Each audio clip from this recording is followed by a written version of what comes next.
Com o avanço da Segunda Guerra Mundial, os tanques ficaram mais robustos, forçando a infantaria a criar novas estratégias para destruí-los. A Alemanha buscou urgentemente implantar armamentos anti-tanque adicionais devido ao aumento no número e no tamanho dos tanques inimigos que enfrentavam. Entre as armas anti-tanque, uma se destacou, mesmo com alcance curto, pouco poder de parada, mira simples e disparo único.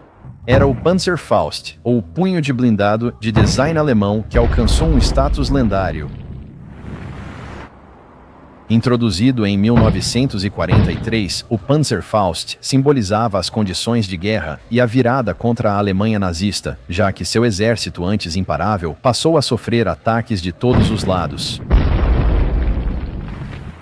De fabricação econômica e fácil de usar, o Panzerfaust proporcionou aos soldados de infantaria uma arma poderosa, capaz de neutralizar blindados inimigos. Com velocidade de projétil entre 45 e 60 metros por segundo e alcance de 60 a 100 metros, conforme a variante, essa arma foi feita apenas para combates de curta distância. Os soldados alemães precisavam se aproximar bastante dos tanques aliados antes de disparar. Assim, as unidades antitanque alemãs eram mais eficazes em ambientes urbanos ou áreas arborizadas, onde a cobertura facilitava aproximações furtivas. Nas mãos de um atirador habilidoso, um Panzerfaust bem direcionado e disparado do ângulo certo podia incendiar o combustível ou a munição de um tanque aliado, matando toda a tripulação com um único tiro. Sob ataque, as tripulações dos tanques tinham só segundos para reagir e evacuar. Aqueles que conseguiam escapar frequentemente sofriam queimaduras graves, enquanto os que não conseguiam fugir enfrentavam a perspectiva horrível de serem reduzidos a nada, além de cinzas e fragmentos de ossos pelas chamas que os envolviam. Tripulações de tanques aliados na frente ocidental em 1944 viam o Panzerfaust como uma das armas mais letais do exército alemão. Stuart Hills, comandante de tanque britânico, relatou seu encontro com o Panzerfaust em seu livro De Tanque na Normandia. Ele teve uma visão de perto de sua eficácia enquanto estava em combate no norte da Bélgica, na preparação para a Operação Market Garden. A tripulação do tanque de Stuart Hills, pertencente à cavalaria Sherwood Rangers, participou do avanço para a cidade belga de Giel em 9 de setembro de 1944. Inicialmente, o combate mais intenso recaiu sobre as unidades de infantaria, que davam apoio aos tanques em avanço. Nos campos ao redor de Giel, eles encontraram uma posição alemã de metralhadoras Metralhadora 42. Hills viu um oficial quase ser partido ao meio ao ser atingido por uma rajada de balas direcionada a ele. Inicialmente, Hills ficou aliviado por estar dentro de um tanque. Seu tanque Sherman e outros 3 neutralizaram rapidamente os canhões alemães, permitindo o avanço para Giel sem mais incidentes. Os alemães deixaram a cidade e os moradores celebraram a libertação britânica, exibindo bandeiras belgas nas janelas. Em poucas horas, os soldados britânicos souberam que os alemães lançaram um contra-ataque, cercando a cidade e bloqueando a fuga das tropas. Como resultado, os civis retiraram suas bandeiras das janelas em resposta ao perigo crescente. Ao anoitecer, os britânicos reuniram seus tanques em formações defensivas na praça da cidade. Os soldados mantinham vigilância atenta ao longo das ruas laterais. Os primeiros ataques alemães foram ineficazes. Em uma ação ousada, um tanque britânico destruiu um caça-tanques Jagdpanther de perto. O restante da noite passou relativamente calmo, com os combates diminuindo de intensidade em ambos os lados. Ao amanhecer seguinte, o tanque ao lado de Hills pegou fogo. O motorista perdeu a vida na explosão, enquanto o comandante do tanque, capitão Jimmy McWilliam, conseguiu escapar, mas sofreu queimaduras graves no processo. Hills percebeu que sobreviver a um ataque de Panzerfaust dependia principalmente da sorte. Hills ficou horrorizado ao ver o sofrimento de McWilliam, sabendo que poderia ter o mesmo destino. Apesar de ter o poderoso poder de fogo de um tanque Sherman à sua disposição, ele se viu incapaz de identificar um alvo para atacar e estava desorientado, sem saber para onde direcionar sua atenção. 2 minutos após o tanque de McWilliam ser engolido pelas chamas, o de Hills foi atingido. Atirando na direção de onde achavam que o disparo viera, recuaram rapidamente para a praça principal, gratos por ainda conseguirem se mover no caos da batalha. Notavelmente, o único ferimento sofrido pela tripulação foi um pequeno arranhão na testa de Hills, causado por um estilhaço. Bob Engel, motorista do tanque, avistou rapidamente o soldado alemão antes de ele disparar o Panzerfaust.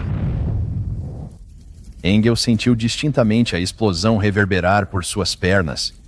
Após inspecionarem os danos, descobriram que metade da placa da esteira de estibordo faltava e havia um buraco do pinhão ao diferencial.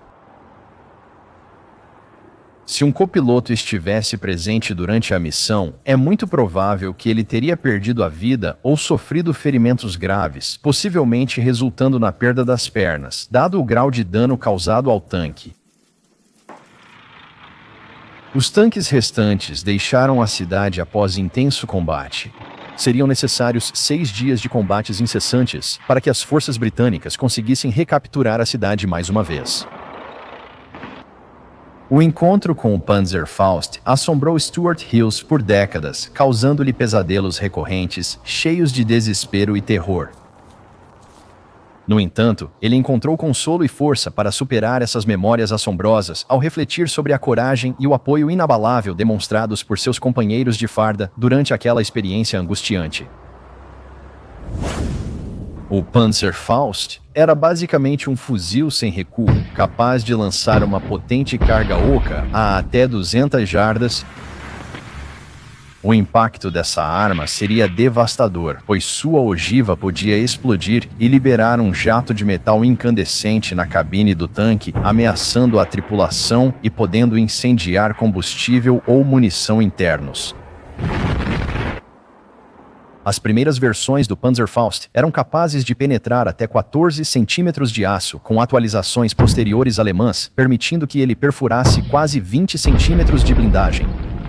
Enquanto isso, a espessura da blindagem da torre do T-34 era de aproximadamente 9 centímetros, enquanto o M4 Sherman contava com até 7,5 centímetros de blindagem.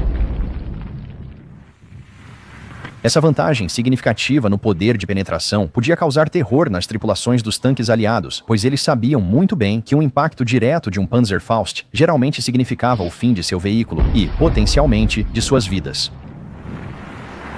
O Panzerfaust, embora fosse simples de operar, exigia que o operador estivesse bem próximo do tanque-alvo.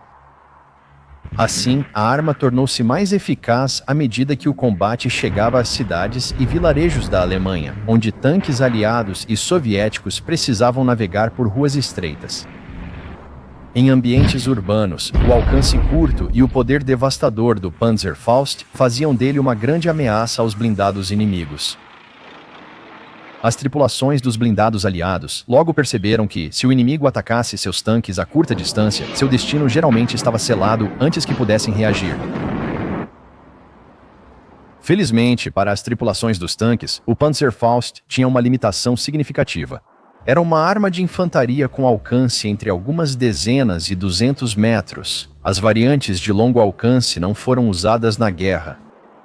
Assim, as tripulações dos tanques conseguiam neutralizar as equipes de Panzerfaust a distâncias superiores ao alcance efetivo antitanque.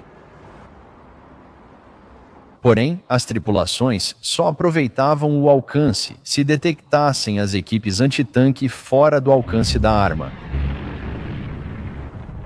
As equipes de Panzerfaust usavam táticas como se esconder em arbustos ou trincheiras, esperar os tanques se aproximarem ou se mover furtivamente por prédios para atacá-los de perto, sendo uma ameaça constante mesmo a curtas distâncias.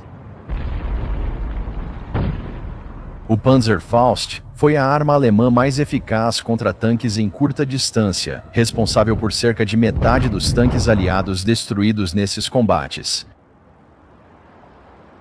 Nos meses finais da guerra, até 70% dos tanques aliados foram destruídos por ataques de Panzerfaust, destacando a eficácia da arma e a coragem daqueles que ousaram utilizá-la. Notavelmente, o Panzerfaust demonstrou uma eficácia quase equivalente à de canhões antitanque dedicados, exigindo pouco mais do que o dobro de disparos por tanque destruído, apesar de ter demandas logísticas e de treinamento significativamente menores. Diversas versões do Panzerfaust foram criadas, algumas com ogivas maiores e maior alcance. Apesar de terem sido produzidas aproximadamente 6,7 milhões de unidades, o Panzerfaust acabou não conseguindo alterar significativamente o curso da guerra. O Panzerfaust 150M semi-experimental influenciou o design do arma anticarro portátil II soviético. Subsequentemente, durante a Era da Guerra Fria, muitas nações reconheceram o valor de armas antitanque de baixo custo e disparo único para fornecer à infantaria um meio eficaz de combater blindados inimigos, como exemplificado pelo Panzerfaust.